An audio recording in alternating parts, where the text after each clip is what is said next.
Buenas, bienvenidos a nuestro podcast Relatos al Oído, que aquí vamos a hablar de los títulos de los cuentos que son El Principio del Placer, La Zarpa, La Fiesta Brava, Langerus, Tenga para que se entretenga. Pero dime, Jessica, ¿de qué se trata El Principio del Placer? El Principio del Placer es una historia contada a través del diario de Jorge, un adolescente que vive su primer gran amor. Durante vacaciones en Veracruz, conoce a Ana Luisa y queda completamente enamorado. Para él, todo es nuevo, las emociones, los nervios, la ilusión. Está tan cautivado que empieza a escribir todo lo que siente y vive por ella. Al principio, todo parece perfecto. Ana Luisa es dulce, atenta y cariñosa. Jorge se siente afortunado y empieza a imaginar un futuro con ella. Pero poco a poco las cosas se tornan confusas. Empieza a notar que algunas cosas no cuadran y que hay detalles raros en lo que ella dice y que tal vez no es quien aparenta ser. Finalmente, Jorge descubre que Ana Luisa ha mentido sobre su vida, su origen, su familia e incluso sobre el lugar donde vive. Todo lo que parecía sincero era parte de algo que él no logra entender. Y así, lo que comenzó como una historia de amor se convierte en una experiencia amarga, marcando por la decepción, la tristeza y el fin de la inocencia. Volvemos contigo, Manuel. Claro que sí, Jessica. Ahora yo voy a contar sobre La Zarpa. La Zarpa es un cuento de José Emilio Pacheco que narra la historia de Arturo, un niño que siente un miedo inexplicable hacia una habitación cerrada en su casa, la cual pertenecía a una tía abuela ya fallecida.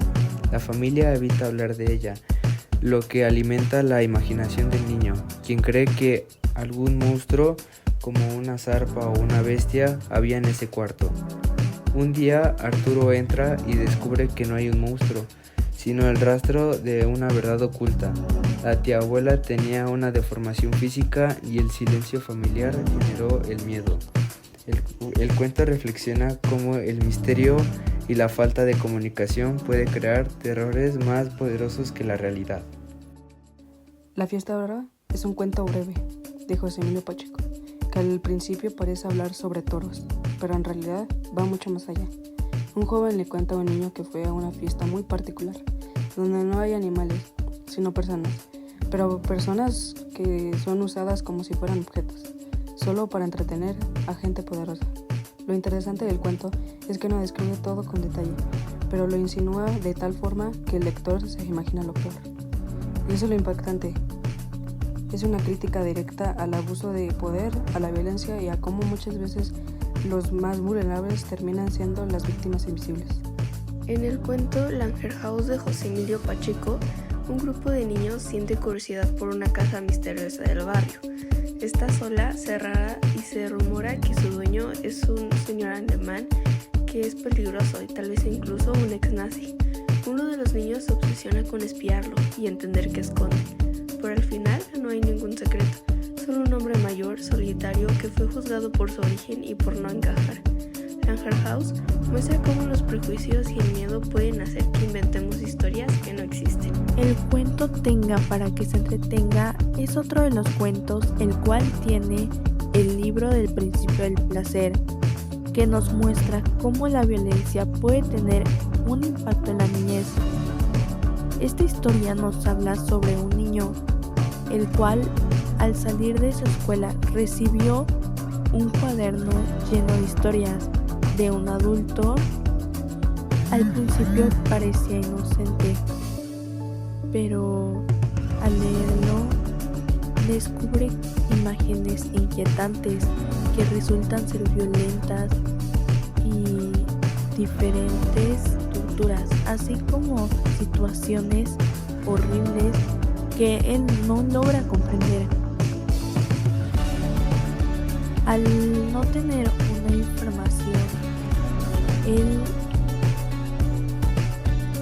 se llena de dudas, de misterios y queda atrapado en ciertas confusiones y preguntas. Le despiertan curiosidades raras. El autor quiere contrastar cómo la inocencia infantil puede destruirse y es aplastada con cierta brutalidad por los adultos, así como también puede último también es la frase tenga para que se entretenga, que suena amable, se vuelve cruel e irónica, ya que lo que debía de divertir termina dejando a un niño marcado emocionalmente. Y con este cuento el autor logra diferenciar de los adultos ante la sensibilidad de los niños y cómo los expone a temprana edad al contenido el cual ellos no logran comprender y al aprendizaje que da. Lo que parece un acto sin importar puede causar un daño profundo. En pocas páginas, el autor trata de concientizar a la gente sobre el paso de la inocencia a la experiencia y cómo puede ser repentino y doloroso para los niños.